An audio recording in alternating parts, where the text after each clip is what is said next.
Hello everyone. So today we are going to make a painting. Yes, आज हम एक painting बनाने वाले हैं और वो जो पेंटिंग बनाने वाले हैं वो कार्डबोर्ड से ही बनाने वाले हैं। तो हम जो कार्डबोर्ड होता है हमारे पास बहुत वेस्ट पड़ा रहता है, तो हम उसी कार्डबोर्ड से एक पेंटिंग रेडी करने वाले हैं। और सच में ये पेंटिंग आपके लिए एकदम न्यू होगी, डिफरेंट होगी। सो फर्स्ट जो मैं बनाने वाली हूँ वो हैं भगवान जी तिरुपति बालाजी। तो उनकी फ़र्स्ट मैं ड्राइंग कर रही हूँ। तो आप कोई भी जिस भी साइज़ की ड्राइंग बनाना चाहते हैं उस ड्राइंग को पहले फ़र्स्ट एक चार्ट पेपर पे या फिर मतलब A4 साइज़ पे, अगर आप छोटी बनाना चाहते हो तो उसके लिए आप A4 साइज़ भी पेपर यूज़ कर सकते हैं। तो मैंने यहाँ पर 2 चार्ट पेपर्स को ऐड करके तब मैं ये बना रही हूँ। मतलब बहुत बड़ी पेंटिंग बनने वाली है ये। तो इस तरीके से फ़र्स्ट मैं उसको ड्राइंग करके रेडी कर रही हूँ।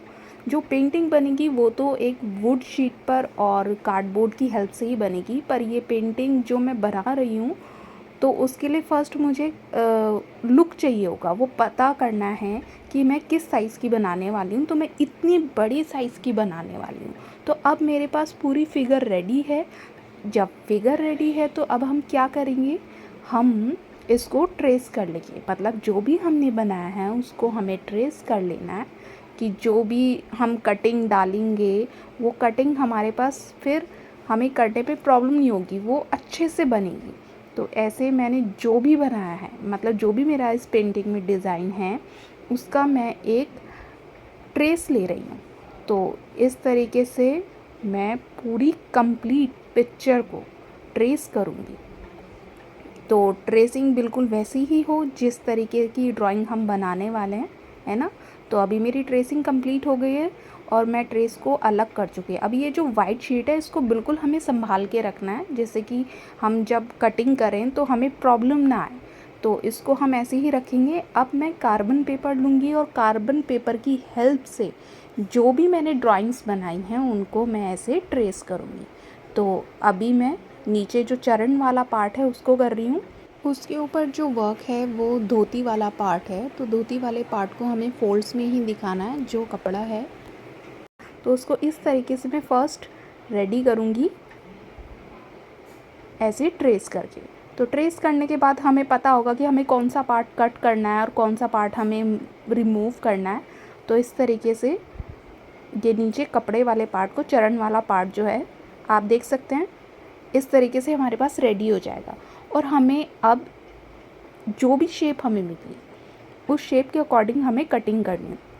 अब आप ये जो लाइंस देख रहे हैं इनको हमें अलग अलग कट करना है। जब हम अलग अलग कट करेंगे और हम इनको रखेंगे तो वो डिज़ाइन जो है वो नज़र आएगा। वो मैं अभी आपको शो करूँगी किस तरीके से। देखिए इस तरीके से कटिंग्स रेडी हो गई हैं। अब हम क्या करेंगे, हम नेक्स्ट पार्ट को ऐसे ही कट करके रेडी करेंगे। मतलब फ़र्स्ट हमें ड्रॉ कर लेना है, इसी तरीके से ट्रेस करना है, बहुत ध्यान से करना है, क्योंकि अगर आगे पीछे हमारी ड्राइंग हो जाएगी तो हमें वो लुक नहीं आ पाएगा जो हम चाहते हैं। तो इस तरीके से ये हैंड वाला पोर्शन है जिसको मैंने ड्रॉ किया है और इस तरीके से ये अब कट होगा। तो हम जब ये कट कर रहे हैं बीच का पार्ट को निकालेंगे और फिर साइड के पार्ट को लगाएंगे, इस तरीके से होगा। अब ये पार्ट फेस वाला पार्ट है तो इसको भी हम इसी तरीके से कट करेंगे। मतलब हर चीज़ अलग अलग है। जब ये अरेंज होगा मैं आपको तब दिखाऊंगी कि किस तरीके से अरेंज होगा। तो फेस पर ये लिप्स एंड नोज़ को हम लगा देंगे, साथ के साथ नोज़ के ऊपर ये टीका आएगा। जो टीका है वो नोज़ के ऊपर आएगा और इस तरीके से फिर ये मुकुट के ऊपर वाला पार्ट है। तो इसको भी हमें अलग ही करना है, क्योंकि जब तक ये अलग नहीं होगा वो जो 3D वाला इफ़ेक्ट आता है ना वो नहीं आ पाएगा। तो हमें इसी तरीके से उसमें कट लगाने हैं कि जो पीछे का बैकग्राउंड है वो हट जाए और ऊपर की जो कटिंग्स हैं वो 3D इफ़ेक्ट देने के लिए वो देखिए इस तरीके से। तो ये अब हमें 3D इफ़ेक्ट भी देगा। और इसी तरीके से मैं चरणों को भी अलग करूँगी। तो इनकी कटिंग भी बहुत ध्यान से करना है। मतलब कटिंग्स को हमें बहुत फिनिशिंग के साथ करना है। जितना फिनिशिंग डाल पाएंगे पेंटिंग उतनी ही अच्छी हो जाएगी। आप देख सकते हैं किस तरीके से मैं अरेंज कर रही हूँ। अभी मैं पेपर के ऊपर नहीं लगा रही हूँ, अभी सिर्फ आपको शो कर रही हूँ। और उसके पीछे के लिए भी एक बैकग्राउंड मैं लूँगी। फर्स्ट मेरा आइडिया यही था कि मैं पेपर के ऊपर वर्क करूँ, पर कहते हैं ना जब काम करते हैं तो करते करते हमें समझ आता है कि हमें और क्या करना है। तो मेरा जो माइंड उस वक्त क्लिक किया कि नहीं, मुझे कार्डबोर्ड के ऊपर करना चाहिए। बट ये मैं आइडिया लेने के लिए इसको लगा के पूरा रेडी कर रही थी और इस तरीके से मैंने सारी चीज़ों को अरेंज किया। अब आप देख सकते हैं जो नीचे का पार्ट है ना, जो नीचे का पार्ट है वहाँ पे मैं एक लगा चुकी हूँ, पीछे से बैकग्राउंड उसको दे चुकी हूँ, जो भी मैं डिज़ाइन बना रही हूँ बॉडी का। तो इस तरीके से, और जो भी कटिंग्स निकली हैं, जैसे भी कटिंग्स निकली हैं मैंने ट्रेस करके जैसे भी निकाली हैं, उनको अब मैंने पेस्ट करना शुरू किया है। तो जिस तरीके से मैं पेस्ट कर रही हूँ ऐसे ही सारे पार्ट्स को मैं लगाऊंगी। और सच में जब ये कटिंग की उसके बाद मुझे बहुत प्रॉब्लम आई, इसीलिए मैंने चार्ट को संभाल के रखा हुआ था कि मैं उसमें देखती भी रहूं और मुझे प्रॉब्लम भी ना आए। तो इस तरीके से सबसे ज़्यादा जो टाइम लगता है वो कटिंग करने में लगता है, और फिर उसको असेंबल करने में तो उससे भी ज़्यादा टाइम लगता है। तो इसमें बहुत ही पेशेंस की ज़रूरत होती है और इसी तरीके से हम अपने वर्क को कंप्लीट करते जाएंगे। तो आप देख सकते हैं किस तरीके से हमारे तिरुपति बालाजी रेडी हो रहे हैं। अब ये नीचे का पार्ट है, यस, ये जो नीचे का पार्ट है जहाँ पे चरण आएंगे वहाँ पे भी हमने थोड़ा सा डिज़ाइन को रखा है। तो इस तरीके से छोटे छोटे पार्ट्स को हम असेंबल करते जाएंगे। अब ये हैंड वाला पार्ट है, तो इस तरीके से हैंड्स भी लगेंगे। और मान लीजिए अगर आपकी कोई कटिंग बाहर एक्स्ट्रा निकल भी रही है तो हमें क्या करना है, उसको ड्राई होने के बाद कट करना है, उसमें ज़्यादा प्रॉब्लम नहीं आती है। आप देख सकते हैं मेरे भी कुछ पार्ट्स जो हैं वो बाहर निकले हुए हैं पेंटिंग के, तो उसको हम बाद में करेंगे, है ना। तो इस तरीके से सारी पेंटिंग रेडी होगी। तो अभी ईयर वाले पार्ट पे आ जाते हैं। आप देख सकते हैं जो ईयर का पार्ट है उसको भी मैंने इसी तरीके से पेस्ट किया है ना, थोड़ा सा लाइंस भी दिख जाएं और पीछे ईयर को बैकग्राउंड से भी हम कवर कर सकते हैं। तो इस तरीके से हमने कवर किया है और दोनों ईयर जो हैं वो इसी तरीके से आएंगे। और अब जो डिज़ाइन पीछे रखा हुआ है उसको हम ऊपर की साइड असेंबल करेंगे। मैं जैसे कि आपसे पहले भी बोल चुकी हूँ कि मेरा आइडिया ये बाद में मुझे आया कि मैं पेपर पे क्यों, मैं कार्डबोर्ड पर ही सारी चीज़ों को असेंबल करती हूँ, और सच में इसका लुक जो था ना वो कमाल था। तो अभी आप देख सकते हैं एक लुक तो आपको नज़र आ ही रहा है। अब हम इस पे क्या करेंगे, हमारी पूरी पेंटिंग रेडी है, तो अब मैं इसको ब्लैक कलर से, यस, ब्लैक कलर से कंप्लीट करूँगी। अच्छे से फिल करना है आपको। फर्स्ट टाइम में वो कोटिंग नहीं मिलेगी तो आप सेकंड टाइम में कोटिंग कंप्लीट कर सकते हैं, क्योंकि हमने जो है ये कार्डबोर्ड पेस्ट किया है तो थोड़ा उभरा हुआ है, तो कलर्स पूरे कंप्लीट तरीके से भी नहीं फिल हो पा रहा था।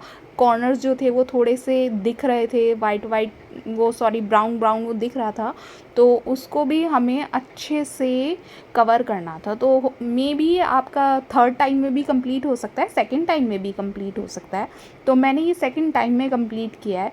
और इस तरीके से हमने सारे पार्ट को, यस, जितना भी पार्ट बनाया पूरे पार्ट को हमें ब्लैक करना है। कोई भी पार्ट ऐसा नहीं होगा कि मैं ये बोलूँ कि मैंने उसको कलरफुल रखा है, नहीं। हाँ, कुछ चीज़ें हैं, एक दो चीज़ें हैं जिनको, जैसे कि उनका तिलक हो गया, और जो कान के पास है कुछ डक हैं, 2 डक हैं जिनको मैंने अलग कलर में किया है। मतलब अलग कलर इन द सेंस कि सिर्फ वो वाइट कलर में ही उनको मैं ग्लिटर का यूज़ किया है। तो इसी तरीके से हम ब्लैक करते जाएंगे, यस, क्योंकि तिरुपति बालाजी हमारे ब्लैक कलर में होते हैं, मतलब उनका जो स्किन कलर होता है, स्किन टोन होता है वो ब्लैक में होता है। तो उसके साथ साथ मैंने वो तो कंप्लीट कर दिया है, पर अब मैं पीछे का बैकग्राउंड रेडी कर रही हूँ। तो ये 2 चार्ट्स के अकॉर्डिंग मैंने लिया है पीछे का जो बैकग्राउंड है। उसके बाद ये ड्राई हो गए थे मेरे कलर्स, है ना।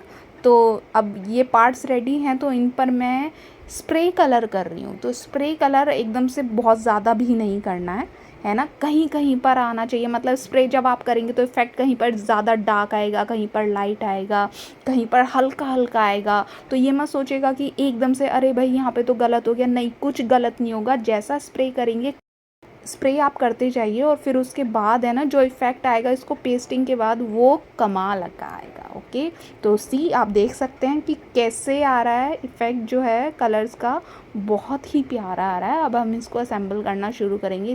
अब आप देखते जाइएगा कि ये 3D पेंटिंग कैसे रेडी होगी। तो इस तरीके से फर्स्ट मैं अरेंज कर लेती हूँ। अरेंज हमें थोड़ा सा चार्ट को साइड में रख के ही करना है। वैसे तो मुझे पेंटिंग ध्यान हो गई थी कि मुझे कहाँ पे क्या चीज़ें रखते जाना है ना, तो मुझे प्रॉब्लम नहीं आई। बट येस, ये पेंटिंग बड़ी थी और टेबल पे थी, तो मुझे प्रॉब्लम ज़रूर आई है कि मैं किस तरीके से, मतलब मेरी पेंटिंग टेढ़ी ना हो जाए। तो मैं बहुत ध्यान से कर रही थी, 2-3 लोगों को अपने पास खड़ा कर रखा था मैंने कि प्लीज़ देखते रहना। कभी कभी होता है ना नज़र से कि आपको नहीं दिखाई दे रहा होता है, चीज़ें टेढ़ी हो जाती हैं। तो इसी तरीके से मैंने चीज़ों को लगाती गई मैं।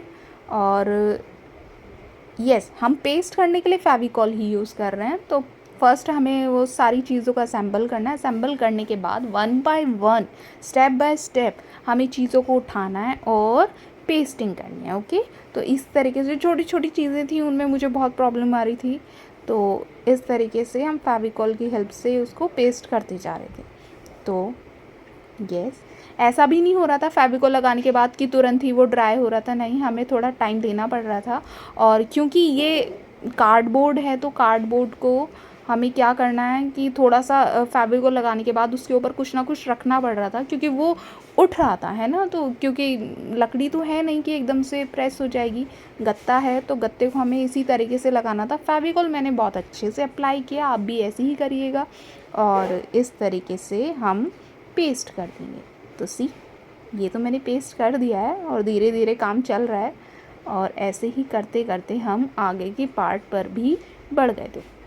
तो मैं एक चीज़ आपको बताना चाहूँगी कि अगर आप सोच रहे हैं कि पहले हम चीज़ों को पेस्ट कर दें और बाद में हम स्प्रे कलर करेंगे, तो ये टेक्निक एकदम रॉन्ग होगी।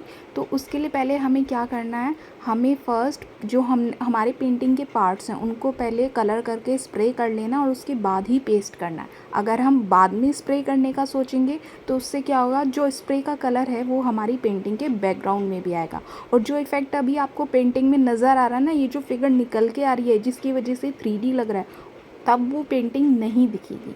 और मतलब जो पेंटिंग है और प्लस बैकग्राउंड वो सेम हो जाएगा। तो इसीलिए हम स्प्रे पहले करते हैं और पेस्टिंग बाद में करते हैं। तो स्प्रे वाला काम आप पहले से ही करें, मैं तो यही सजेशन दूंगी आपको, तरीका भी यही है।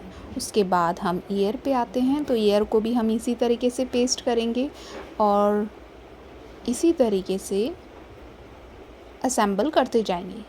मुकुट जो है हमारा इस तरीके से लगेगा, और क्योंकि पीछे की साइड कुछ और भी चीज़ें हैं, तो हमें जो ताज है उसको ऊपर को दिखाना है। अब आते हैं हम कमल पर। तो कमल मैंने सिंपल रखे थे, पर मुझे ऐसा लगा कि नहीं, थोड़ा सा काम और होना चाहिए, तो मैंने इस तरीके से और भी लीव्स को लगा दिया।